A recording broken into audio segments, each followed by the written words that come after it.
Subscribe करंतु एबे आम चैनल को आउ प्रेस करंतु बेल आइकन को जहा द्वारा लेटेस्ट वीडियो नोटिफिकेशन आपण माननकु सर्वप्रथमे मिल जिवो। नमस्कार बंधुगण आपण माननकु आम यूट्यूब चैनल को स्वागत।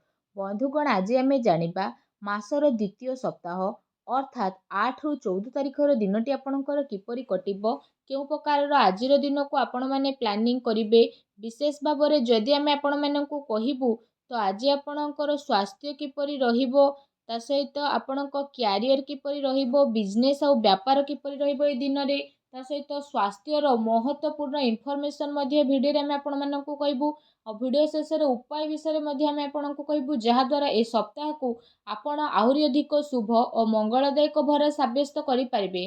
जदि आमे कहिबा संपूर्ण भाबरे आपण माननकु पूरा राशिफल विषय रे किंतु यह पूर्व चैनल नुआ आसथिले चैनल को सब्सक्राइब करंतु सांगर नोटिफिकेशन बेल को मध्य ऑन करंतु जहा द्वारा समय समय रे नुआ नुआ वीडियो रो नोटिफिकेशन आपनको सर्वप्रथम मिलिबो।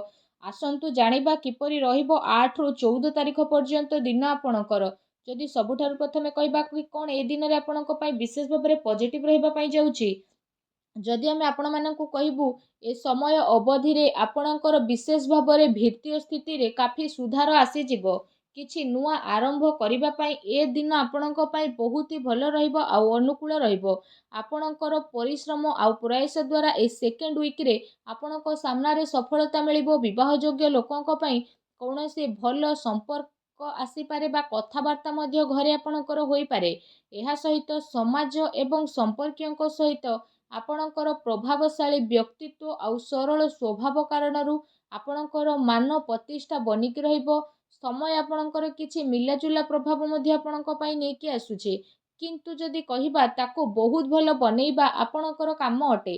किछि टाइम रे अति संपर्कियंक सहित जहाँ भी मनांतर मतांतर आपणक घरे चालुथुला तो ए सप्ताह रे से सबुर स्थिति टिके परिवर्तन हेबो आउ संपर्क रे पुणी थरे मधुरता आसीबो।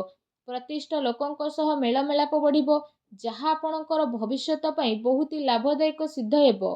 धार्मिक स्थल रे जीवार विशेष भाबरे आपणकर प्रोग्राम बनिबो जहाँ द्वारा बहुत अधिक शांति आउ हल्कापण आपण अनुभव करिवे। घरे सुख सुविधा संबंधित वस्तुर किणाकिणी आपण करिवे। कोनोसी दामी जिनिस मध्य कि आपणकु देई पारे। विद्यार्थी वर्गों को निजर चाकरी संबंधित कोनोसी क्षेत्र रे इंटरव्यू रे सफलता मिलिबार जोग बनुछि सेतिपाई पूरा परिश्रमर सहित आपण आपणक कार्य करंतु ता सहित आपण आपणकर सिद्धांत द्वारा कौनसी प्रकार समझौता ए सप्ताह रे करंतु नाही। प्रभावशाली एवं प्रतिभावान लोकंक सहित अधिक टाइम आपण आपणकर स्पेंड करंतु जहा द्वारा आपणकर आत्मबल आ आत्मविश्वास रे वृद्धि हेबो तथा नकारात्मक विचार मध्ये आपणकर दूर हेबो। भाग्य ठारू अधिक आपण आपणकर कर्म उपरे विश्वास रखंतु एहा आपणक पई बहुत ही भलो दिन रहिबो।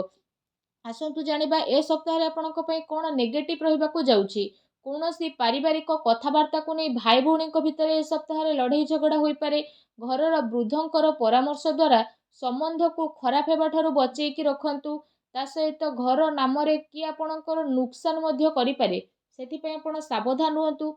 घरर कोनोसी वृद्ध लोकंकर स्वास्थ्य को नै कि आपणकर मन रे चिंता रहिबो। दूर जगह को जीवाको मध्य आपणकु पड़ी पारे ता सहित आपणकु आपणकर स्वभाव रे इगो को खत्म मध्य करबाकू पड़िबो जहा द्वारा प्रॉब्लम सबुर शीघ्र समाधान होई जिवो। कोनोसी भी योजना उपरे कार्य करिबा पूर्वरु ता उपरे भलो भाबरे विचार करिबार आवश्यकता रहिछि। कोनोसी दुखद समाचार मिलिबा कारणरू मन रे आपणकर उदासी आ नकारात्मक विचार मध्य आसीबो किंतु जदि कहबा आपण शीघ्र ही से सबुरु बाहर को बाहरिबे। विद्यार्थी वर्ग पाठ पढ़ार अपेक्षा फालतू भूल बुझामणा रे अधिक ध्यान देबे आ निजर महत्वपूर्ण कार्य को बहुत ही अधिक संभाळिकी मध्य रखिबे। काहेकि ना जदि आमे कहिबा जदि किछि भूल करिबे आगो को आपणक पई भूल होई जिवो। घरे छोट छोट कथा रे अकारण रे चिंता आपणकर उत्पन्न हेबो तेणु अधिक क्रोध ठारू आपण दूरेई कि रुहंतु। सामाजिक गतिविधि रे अधिक ध्यान न देबा ठारू कोनोसी अति संपर्कित लोक आपणक उपरे नाराज होई पारंती। बस ए कथार आपण ध्यान न देकी निजर कर्म उपरे लागिकी रुहंतु। घरर वरिष्ठ लोकंकर मान सम्मान आपण अवश्य करंतु। ता सहित जदि सप्ताहर लव लाइफ विषय कहिबा तो जीवन साथींकर भावनार आपण सम्मान करंतु। एहा द्वारा आपणकर संबंध आहुरी अधिक मजबूत हेबो ପ୍ରେମ ସମ୍ବନ୍ଧ ଆପଣଙ୍କର ମର୍ଯ୍ୟାଦାପୂର୍ଣ୍ଣ ରହିବ। କୌଣସି ବିପରୀତ ଲିଙ୍ଗୀ ବ୍ୟକ୍ତିଙ୍କ ସହ ମିଶିବା ଦ୍ୱାରା ଆପଣଙ୍କୁ ଆଶ୍ଚର୍ଯ୍ୟଜନକ ପ୍ରସନ୍ନତା ମଧ୍ୟ ଅନୁଭବ ହେବ। ଘର ପରିବାରର ବାତାବରଣ ଆପଣଙ୍କର ବହୁତ ହି ସୁଖଦପୂର୍ଣ୍ଣ ରହିବ। ପତି ପତ୍ନୀଙ୍କ ଆପୋଷିକ ସହଯୋଗ ଘରେ ଆପଣଙ୍କର ସୁଖ ଶାନ୍ତି ରଖିବ। ପ୍ରେମ ସମ୍ବନ୍ଧରେ ଆଗକୁ ଆସୁଥିବା ଟାଇମ୍ରେ ଆପଣଙ୍କର ବିବାହରେ ପ୍ରଣୀତ ହେବାର ପୂର୍ଣ୍ଣ ରୂପରେ ଯୋଗ ବନୁଛି। ଜୀବନ ସାଥୀଙ୍କର ବିଶେଷ ଭାବରେ ଆପଣଙ୍କୁ ଆପଣଙ୍କ କାର୍ଯ୍ୟରେ ପୂର୍ଣ୍ଣ ରୂପରେ ସହଯୋଗ ପ୍ରାପ୍ତ ହେବ ତଥା ଘରେ ମଧ୍ୟ ଆପଣଙ୍କର ସକାରାତ୍ମକ ବାତାବରଣ ବନିକି ରହିବ।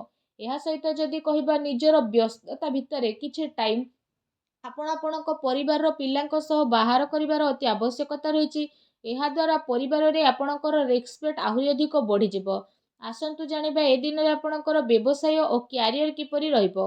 ବ୍ୟବସାୟରେ ଏବେ ବର୍ତ୍ତମାନ ପରିସ୍ଥିତିର ପ୍ରଭାବ ଯେହେତୁ ବନୁଛି ତ ଧନ ସମ୍ପତ୍ତି ତ ଲେଣ ଦେଣରେ ବହୁତ ଅଧିକ ଆପଣ ସାବଧାନତା ରଖନ୍ତୁ, କାରଣ ଧୋକା ହେବାର ସମ୍ଭାବନା ମଧ୍ୟ ବନୁଛି।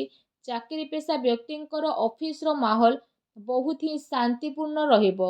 ବିଶେଷ ଭାବରେ କାର୍ଯ୍ୟକ୍ଷେତ୍ରରେ ଯଦି କୌଣସି ପ୍ରକାରର ନିବେଶ କରିବା ପାଇଁ ଆପଣ ଚାହୁଁଛନ୍ତି ତ ସେସବୁ କାର୍ଯ୍ୟକୁ ଆପଣ ବହୁତ ହି ଗମ୍ଭୀରତାର ସହିତ ଜାଣିବେ। ଏହାଦ୍ୱାରା ଆପଣଙ୍କୁ ବହୁତ ଭଲ ରେଜଲ୍ଟ ମଧ୍ୟ ପ୍ରାପ୍ତ ହେବ ଆଉ ଏହା ଆପଣଙ୍କ ପାଇଁ ବହୁତ ହି ଭଲ ରହିବ।